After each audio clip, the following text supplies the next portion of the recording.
Saludos y buenas noches. Un café con Max le da la cordial bienvenida a usted que cada noche nos sintoniza. Deseamos que su tiempo con nosotros sea agradable y de bendición para sus vidas. Que sea el tiempo de refrigerio espiritual donde el poder sobrenatural de Dios obre en usted y los propósitos Hola, maravillosos hola, que hola. Dios tiene se cumplan, donde la palabra sea la fortaleza del guerrero Hijo de Dios. Un toque del amor de Dios cambiará su atmósfera para siempre y lo llevará a cruzar la última frontera hacia su tierra prometida. La decisión es suya.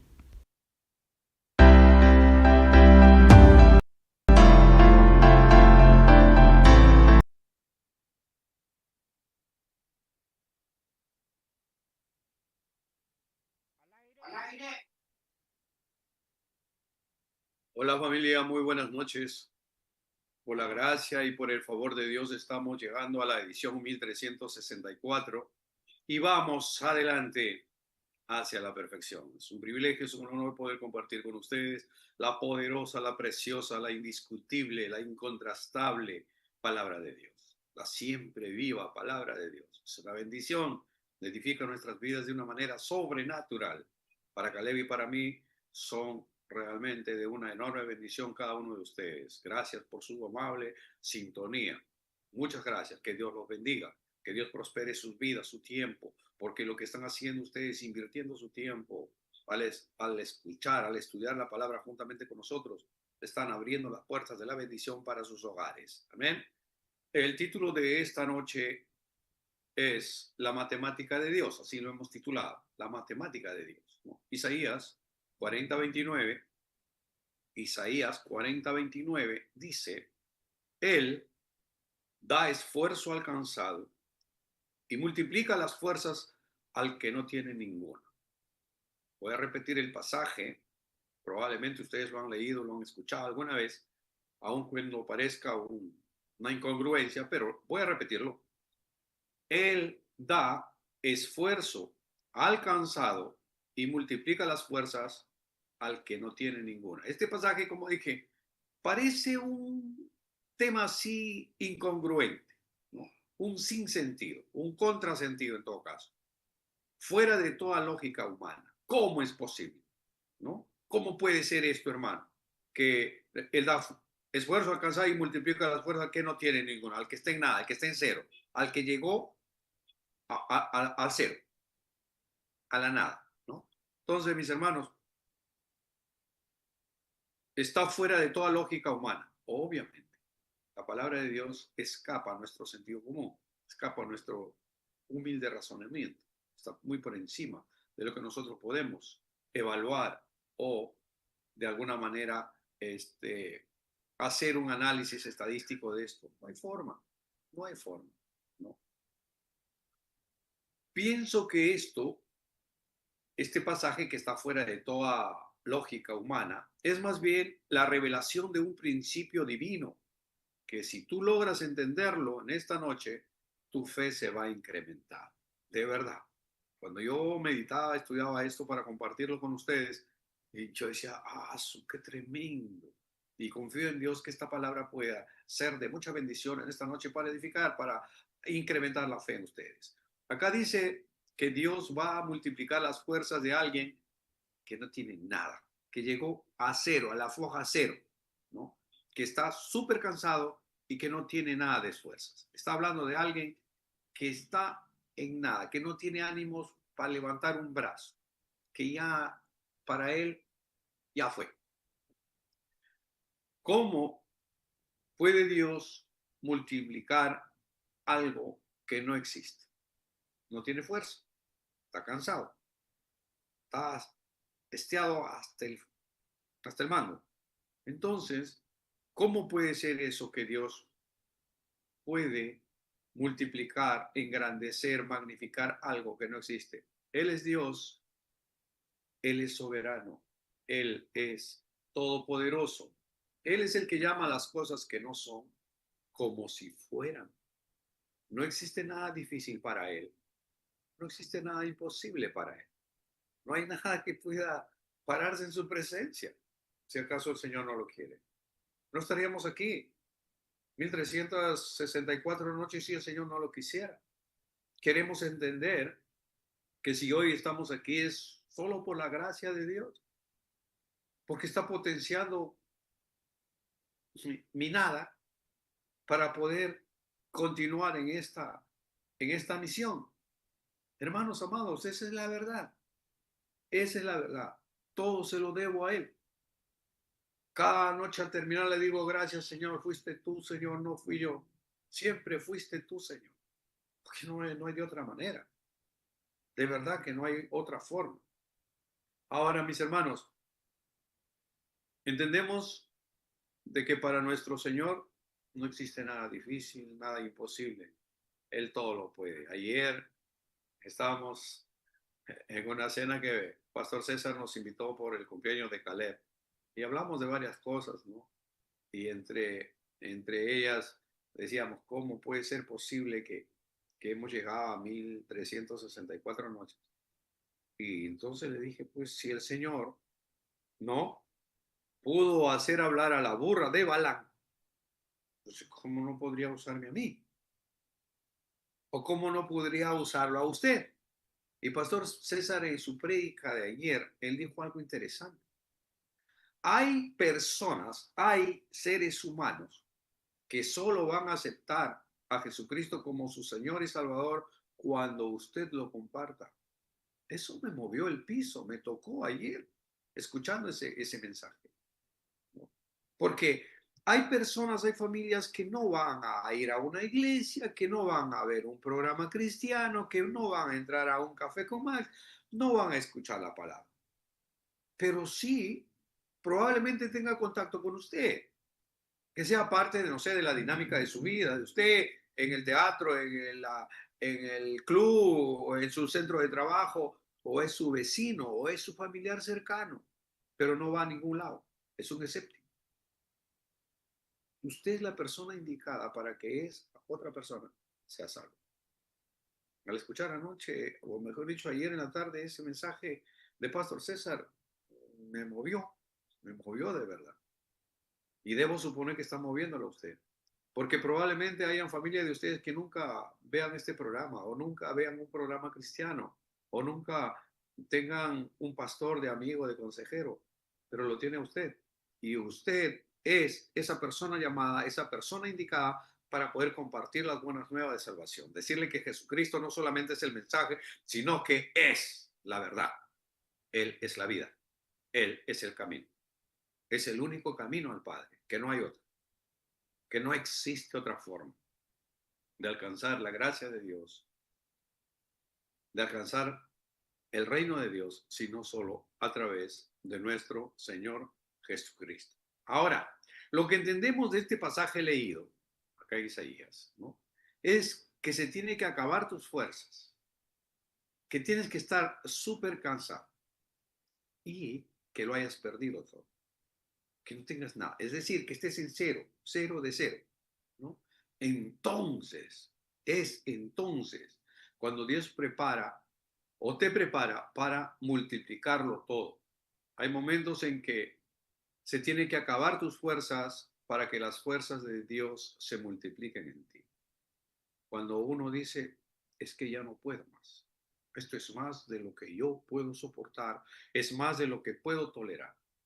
Esto escapa a mi capacidad mental, intelectual, espiritual, mi rango de resistencia ya fue. No doy un paso más. Es ahí donde la palabra de Dios dice, diga el débil, fuerte soy, porque su poder se manifiesta en tu debilidad. Por tanto, me gloriaré en mi debilidad, porque es cuando el poder de Dios va a manifestarse en mi vida, en mi familia, en el ministerio, en la misión que el Señor me ha puesto.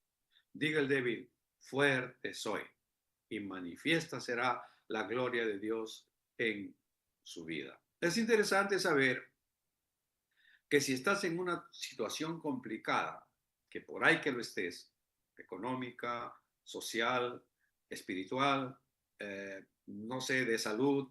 Tal vez en tu casa hay muchos problemas entre tu familia, entre tus hijos, entre tus seres queridos, qué sé yo, no lo sé, ¿no? Entonces, mis hermanos, y tú no tienes fuerzas para luchar contra eso, ya se te acabaron todos tus recursos, ya no tienes más oportunidades. Tú dices, es que ya todo lo que tenía que hacer ya lo hice. Dice que ore, ya oré. Dice que pida perdón, ya pedí perdón. Dice que busque, establezca la paz, ya lo hice, pero no hay forma. Entonces, hermano, es el momento en que tienes que prepararte para que inicie para ti la multiplicación. Primero, se pierden las fuerzas, se pierden las oportunidades, se pierden los recursos. Después todo ello se multiplica para ti, porque eres un hijo de Dios, no eres un huerfanito. No es porque quien tú eres, sino que quien está dentro de ti.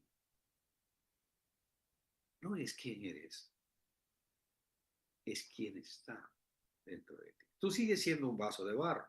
Yo sigo siendo un vaso de barro. El valor agregado, el plus, es quién está en nosotros, a quién nosotros compartimos, a quién predicamos. ¿Me entienden?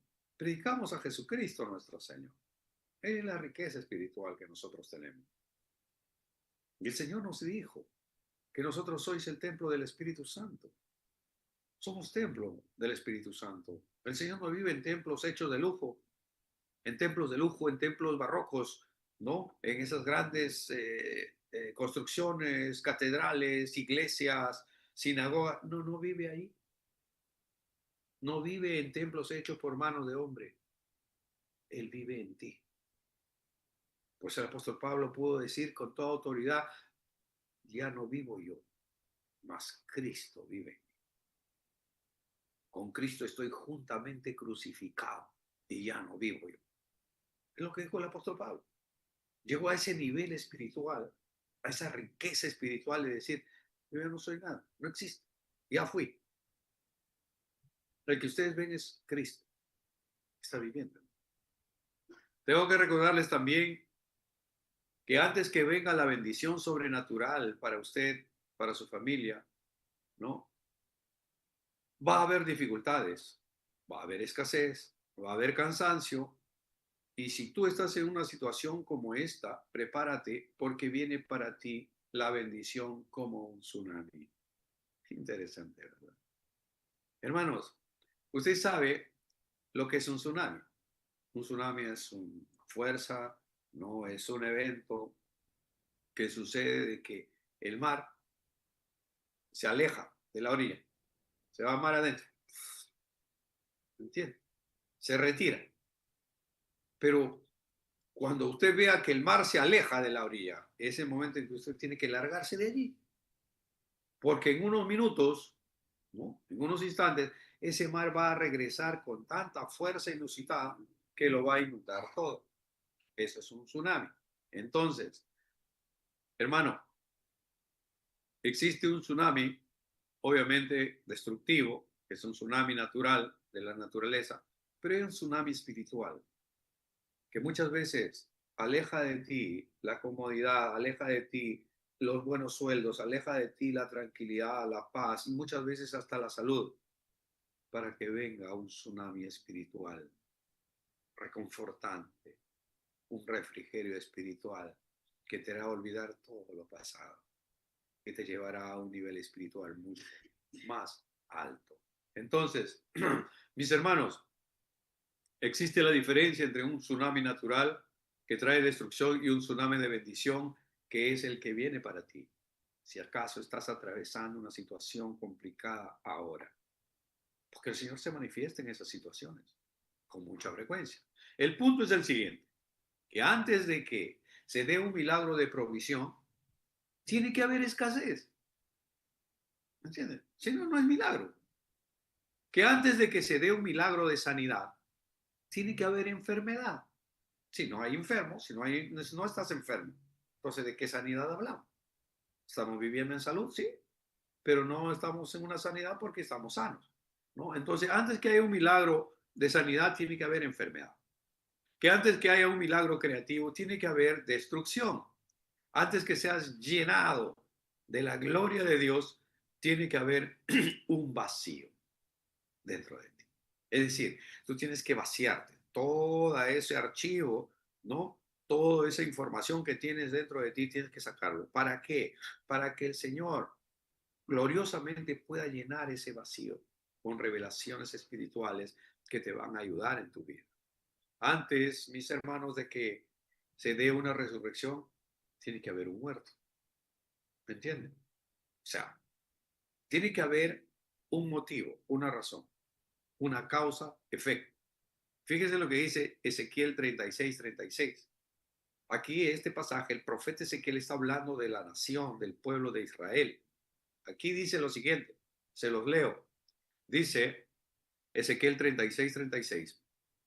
Y las naciones que queden en vuestro alrededor, está hablando a Israel, y las naciones que queden en vuestro alrededor sabrán que yo reedifiqué lo que estaba derribado y planté lo que estaba desolado. Yo, Jehová, he hablado y lo haré. Así ha dicho Jehová el Señor. Aún seré solicitado por la casa de Israel para hacerles esto. Acá viene lo, lo medular. Multiplicaré los hombres como se multiplican los rebaños, como las ovejas consagradas, como las ovejas de Jerusalén en sus fiestas solemnes. Así las ciudades desiertas serán llenas de rebaños de hombres y sabrá que yo soy Jehová. Está hablando de una Jerusalén destruida, quemada por fuego. Está hablando donde todos los sembríos han sido arrasados. Y el Señor dice que Él reedificará. Y sabrán ¿no? Las naciones que están a tu alrededor. Y las naciones que están en vuestro alrededor sabrán que yo reedifiqué lo que estaba derribado. O sea, para que haya una reedificación, tiene que haber destrucción primero. Para que el Señor vuelva a plantar allí y hacer florecer y levantar mucho fruto de ese lugar, primero tiene que haber desolación. No tiene que haber nada.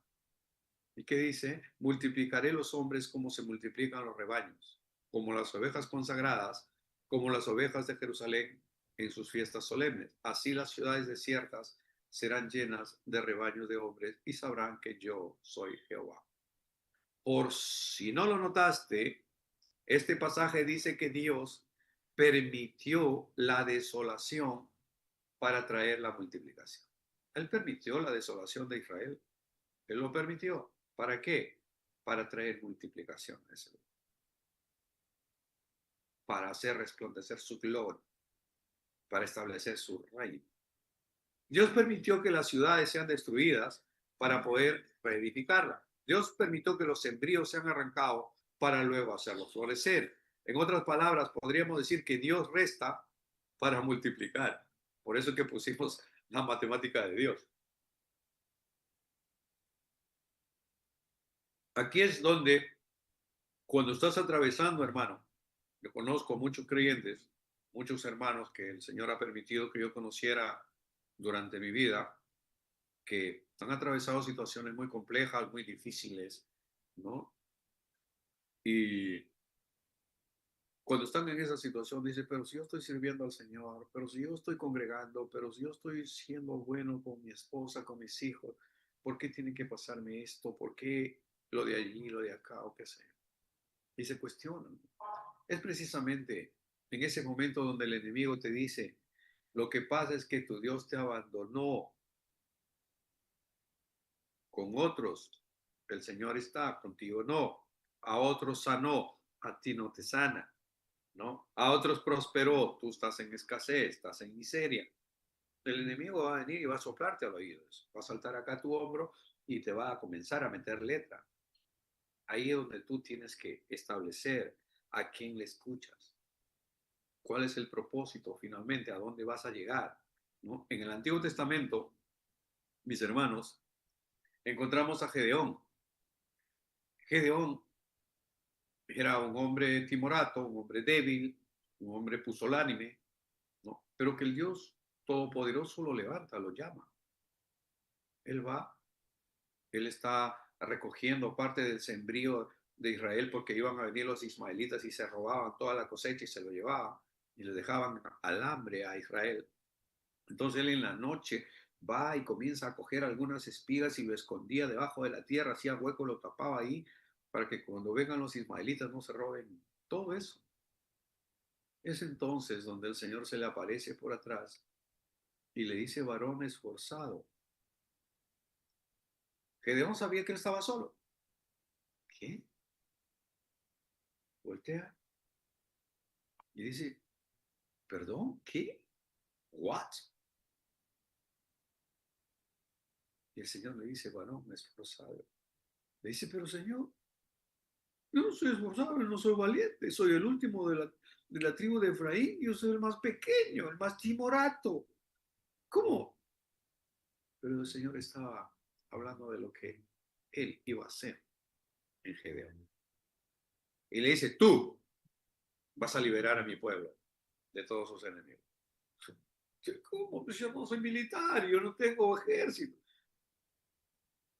Dios estaba llamando a las cosas que no son, como si fueran.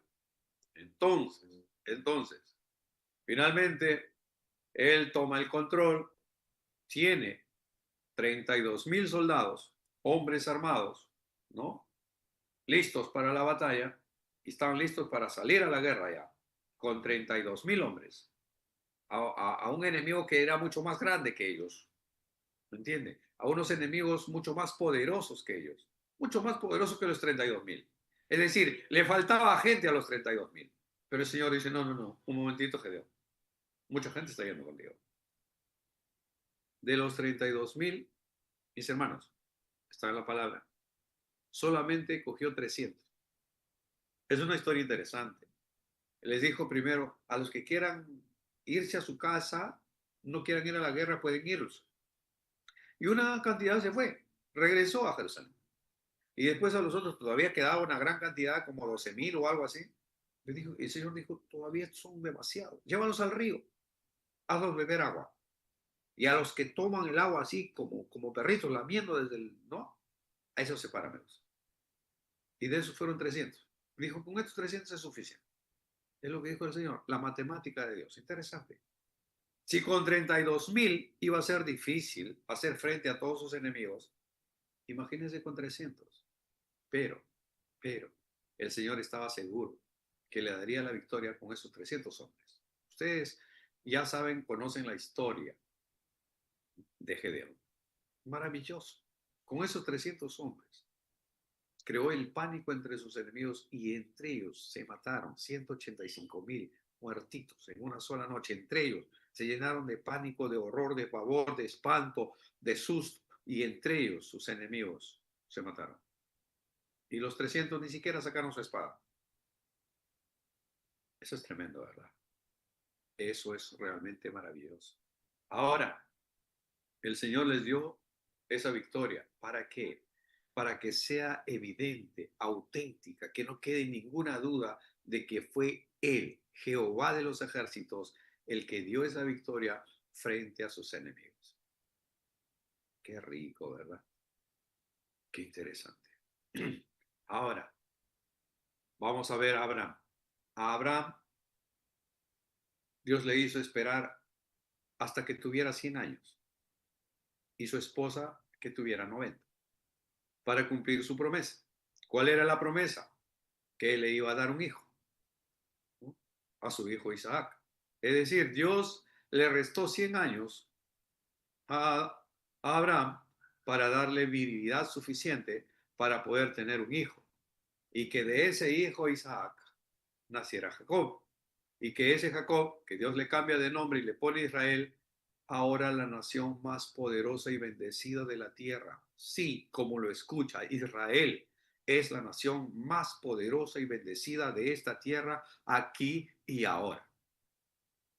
Probablemente me dirán, pero si son solamente 10 millones y Estados Unidos son 300 millones y Rusia son como 800 millones o algo así y China son como...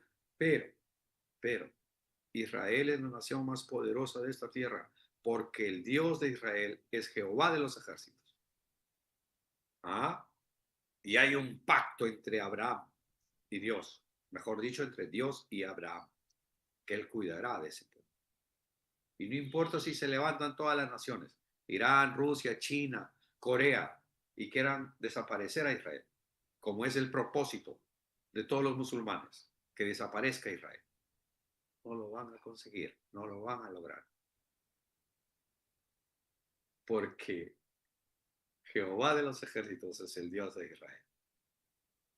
Gloria sea su nombre, gloria sea su nombre. Entonces, mis hermanos, aquí podemos ver cómo el Señor potenció la capacidad de Gedeón. Aquí podemos ver también cómo Dios hizo esperar a Abraham por 100 años. Y cuando orgánicamente, biológicamente, ya no era posible que pudieran tener hijos de una mujer estéril y ahora ya tenía 90 años, entonces Dios quería manifestar su gloria ahí. Porque si era una chiquilla, una chibola de 20 años, 18 años en edad reproductiva, no tenía nada de milagroso, nada de especial, ¿verdad? Pero estamos hablando de una chiquilla de 90 años y que siempre había sido estéril. Ahí viene lo milagroso, lo trascendental de Dios. Ahora, Dios permitió que esta pareja envejeciera para mostrarle al mundo que Él es el que llama a las cosas que no son como si fueran.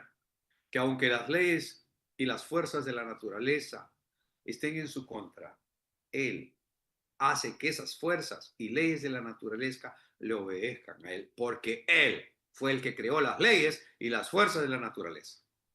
¿Amén? Él llama a las estrellas, cada una por su nombre. Él ha establecido que este universo vaya girando en el espacio sin que nada lo sostenga, sin que nada lo esté soportando. ¿Ah? Va flotando en el aire. ¿Cómo? El Señor lo sabe. Ahora, veamos a Sansón. Dios le permitió que se le vayan todas las fuerzas, que él esté totalmente cansado, totalmente sin fuerza, para darle la mayor victoria de su vida. Entonces espero eso, en su cansancio. Por eso, ¿no? A Job, Dios permitió que lo perdiera todo. En un solo día, lo perdió absolutamente todo. En un solo día. Todas sus riquezas, todas sus posesiones, todo su ganado. Sus hijos murieron. Todo se lo perdió en un solo día. El Señor permitió, le dio permiso al diablo para que le quitara todo, para que lo robara todo. Es más, para que lo enfermara de una sarna maligna. Él estaba sentado en cenizas ahí rascándose con un tiesto. Él permitió todo eso. Pero ¿qué sucedió después? Para que después, si ustedes leen el último capítulo de Job, ahí verán cómo Dios le dio la oportunidad de ver su gloria, cómo Dios, ¿no?, le dio una cantidad, el doble de lo que Job perdió. Es decir, multiplicó por el doble todo lo que tenía. Si antes tenía mil ovejas, al final él tuvo 2000. Si antes tenía 1000 camellos, ahora tenía 2000 camellos. ¿Entiende? Es decir, él lo multiplicó. Todo lo que el diablo le quitó, el Señor lo multiplicó para su gloria. Dios no lo había quitado. Aun cuando Job declara que Jehová dio, Jehová quitó, Jehová no le había quitado. Fue el diablo el que lo quitó. Dios lo permitió. Pero lo permitió ¿para qué? Para mostrarle luego la gloria, para mostrarle quién era el Dios, quién era Jehová de los ejércitos, quién es el soberano, quién es el que gobierna este universo, esta creación. Para eso. Ahora vamos a ver a Elías. A Elías que en medio de una persecución él se está escapando en un lugar de hambruna, había hambre en la tierra, no había comida, no había lluvia, todo estaba complicado, ¿no? Donde no había posibilidad de sobrevivir y menos aún si tú te estás escapando a un pueblo, a un lugar donde no te conocen y tal. Pero Dios le habla a Elías y le dijo, encontrarás una viuda ahí en la entrada del pueblo, ¿no? Y ella te va a hospedar. Y cuando él llega al pueblo, ¿no? Ve a una viuda que está recogiendo unas leñas ahí junto al camino y le habló, ¿no? Y le dijo, por favor, necesito un poco de agua. Y la viuda fue y le alcanzó un vaso de agua. Y después le dijo, prepárame un pan en ceniza para comer. Y le dijo, mire, profeta, mire, hijo de Dios, yo soy una viuda, tengo un hijo. Y lo único que me queda en mi casa es un puñado de harina y un poco de aceite. Voy a preparar un pancito, lo voy a asar, para eso estoy llevando esta leña, lo vamos a comer eso y nos vamos a echar, nos vamos a tirar a morir ahí porque no hay más. ¿Entiendes? Y Elías le dijo, ¿no? Como te dije, prepara para mí el pan y dámelo primero y verás el milagro en tu casa. La harina y el aceite nunca escaseará para ti. Nunca. Nunca es nunca. Y la viuda es un tema. Si yo tengo solamente un puñado de harina, un poquito para hacer no sé, un par de tortitas, un par de panes, uno para mi hijo y otro para mí, y no tenemos, y eso es todo lo que hay, no hay más, ya ahí se acabó todo, y venga alguien y te diga, dame a mí primero, ¿tú qué haces? Pero ahí el profeta Elías le habla con autoridad y le dice que va a haber un milagro. Pero, y la viuda entendió, y la viuda decidió, mis hermanos, prepararle ese pancito primero para Elías. ¿Y saben qué pasó? La harina comenzó a multiplicarse y el aceite también. Es decir, cuando tú das por gracia, recibirás también por gracia. Cuando eres obediente a la palabra de Dios, Dios obrará milagros creativos. Ahora, mis hermanos, en el Nuevo Testamento ya hay un muchachito que tiene 5 panes y 2 peces. Y es todo lo que era en las manos de este niño. Pero una lonchera, su mamá le había puesto, ¿no? 5 panes, 2 peces, para que se vaya a escuchar la palabra de Dios todo el día, porque antes hacían eso, seguían al Señor Jesús todo el día por el camino, ¿no? Y era de hora de almorzar o la de cenar y no había nada donde comprar, no había tienda, no había nada. Entonces, en las manos de este niño eran solamente 5 panes y 2 peces. Entonces el Señor Jesús le dice, no, entrégamelo, dámelo a mí, suéltame. O sea, ¿me entiendes? Déjalo ir, siémbralo en todo caso. Y el niño le da. Ahora, en las manos del niño eran solamente 5 panes y 2 peces, pero en las manos de Jesús, él levanta al cielo, agradece a Dios y comienza la multiplicación. Pero primero tuvo que ese niño dar, ceder, entregarle en la mano de Jesús esos peces y esos panes. Y esos peces y esos panes, esos pocos peces y pocos panes, comenzaron a multiplicarse y alimentó a una multitud. 5.000 hombres, dice. Más súmale las mujeres y los niños, no sé si eran algo de 12.000. Y después recogieron 12 canastas de lo que sobraron. Entonces esto también nos enseña algo, que nosotros tenemos que dar para poder recibir, que nosotros tenemos que darle a Dios nuestros talentos, lo que el Señor nos ha dado. ¿Para qué? Para que se multipliquen en las manos de Dios y seamos de bendición.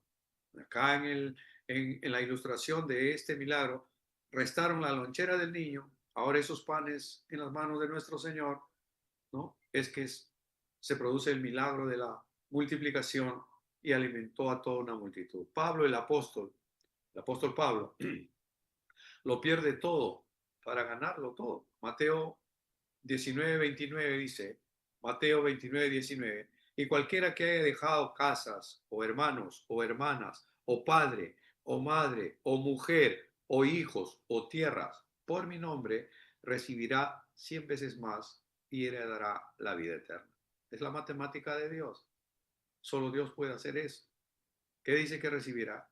Si dejaste una casa, ¿qué vas a recibir? ¿Otra casa? No, 100 veces más. Interesante, ¿no? Y esto está hablando el Señor Jesús, Mateo 19:29 para los que toman nota. Y cualquiera que haya dejado casas o hermanos o hermanas o padre o madre o mujer o hijos o tierras por mi nombre, recibirá 100 veces más y heredará la vida eterna. Es la matemática de nuestro Señor. Traducido, ¿no? En buen romance, lo que tú dejas atrás para seguir a Jesucristo se va a multiplicar por 100 más adelante.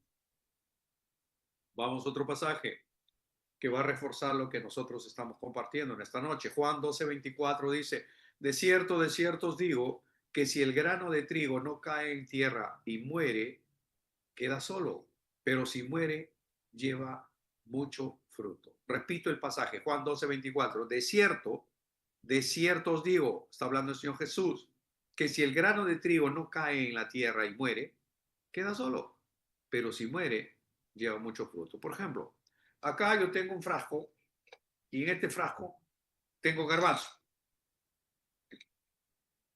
Si este garbanzo se queda en este frasco, 1 año, 2 años, 5 años, 10 años, este garbanzo no produce nada, no se multiplica, se queda ahí como está. Pero si este garbanzo yo agarro y lo siembro en una tierra, ¿no? Entonces esto va a crecer. Claro, va a morir el grano y va a crecer una planta. Y esa planta va a florecer y va a llevar mucho fruto. Entonces va a haber muchos garbanzos. Lo mismo está hablando acá el Señor Jesús, pero con el trigo. Por eso es que muchas veces nosotros tenemos muchas cosas, es como que lo tenemos guardados en un frasco, pero no lo compartimos, no lo damos. Entonces no se multiplica, se queda ahí nomás. Ahora, por si no has notado, esta es una ley espiritual o otra ley espiritual llamada la siembra y la cosecha. El problema grave de esta ley de la siembra y la cosecha en estos últimos tiempos es que los pastores solo lo aplican para predicar sobre el evangelio de la prosperidad que está muy de moda en estos últimos tiempos. Pastores mercenarios que están buscando dinero, platita, cómo trasquilar a las ovejas nada más. Su visión es cómo ganar más, cómo sacar más ofrenda, cómo sacar más diezmo, cómo sacar más plata. Pero eso no es el evangelio. El evangelio son buenas nuevas de salvación. Yo no tengo nada en contra que un pastor viva del evangelio como dice su palabra, pero que se enriquezca a través de ello. Ahí sí hay algo que ya como que no me agrada mucho, ¿no? Entonces, mis hermanos, esta ley espiritual de la siembra y la cosecha se aplica absolutamente en todo, para la vida de todos, para la vida de todos. Cuando Dios le pide a Abraham, ¿no? No le pidió dinero a Abraham, después que ya le dio a su hijo.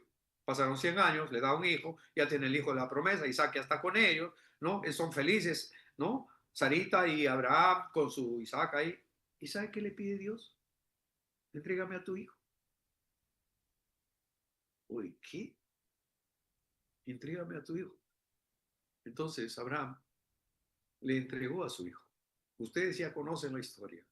Entonces Dios le dijo, Abraham, te haré padre de multitudes. Y de ese hijo Isaac vino Jacob, y de Jacob, que Dios le cambió de nombre y le puso Israel. Y hoy la nación más poderosa, bendecida y temida de toda la tierra, Israel. Entonces, veamos otro pasaje aquí rápidamente porque el tiempo se me está cortando. Segunda de Corintios 9:10, Segunda de Corintios 9:10 dice, y el que da semilla al que siembra y pan al que come, proveerá y multiplicará vuestra sementera y aumentará los frutos de vuestra justicia. Acá está el apóstol Pablo escribiendo a la iglesia de Corinto. Y el que da semilla al que siembra y pan al que come, proveerá y multiplicará vuestra sementera y aumentará los frutos de vuestra justicia. Cuando siembras, Dios multiplica para que siembres más. Y cuando tú cosechas, de esa cosecha que has recogido, separas una porción que será tu semilla. Es decir, restas a todo lo que has cosechado. ¿Para qué? Para asegurar la próxima siembra y evidentemente la próxima cosecha. La siembra no corresponde a nosotros nos corresponde la siembra. Nosotros tenemos que sembrar, nosotros somos los que sembramos y la multiplicación le corresponde a Papá Dios. Él es el que hace la multiplicación a través de la tierra bendecida. La gente que no le da su tiempo al Señor nunca tiene tiempo para nada. La gente que no le da ofrendas, que no le da el dinero al Señor, nunca tiene dinero para nada. La gente que no le da su familia al Señor, nunca tendrá una familia feliz. La gente que no toma por gracia de lo que recibió por gracia y lo da por gracia, nunca será de bendición. Ustedes están invirtiendo su tiempo para estudiar la palabra cada noche, ¿no? Acá, juntamente con nosotros. Y la Biblia dice que esa palabra nunca volverá vacía, sino que llevará mucho fruto. Es decir, ustedes son como esos árboles frutales, sembrados junto a corrientes de agua que da su fruto a su tiempo y su hoja no cae y que todo lo que hacen va a prosperar. Dios es galardonador de los que le buscan y ustedes están buscando a Dios. Él recompensará sobrenaturalmente sus vidas con salvación, con sanidad y con prosperidad. Amados hermanos, siempre, siempre será una bendición poder compartir la poderosa palabra de Dios. No hay honor más alto, más grande, más sublime que predicar la palabra del Señor, que compartirla. Gracias por su amable sintonía. Que Dios los bendiga sobrenaturalmente. En el nombre de Jesús. Bendiciones, familia. Hasta mañana.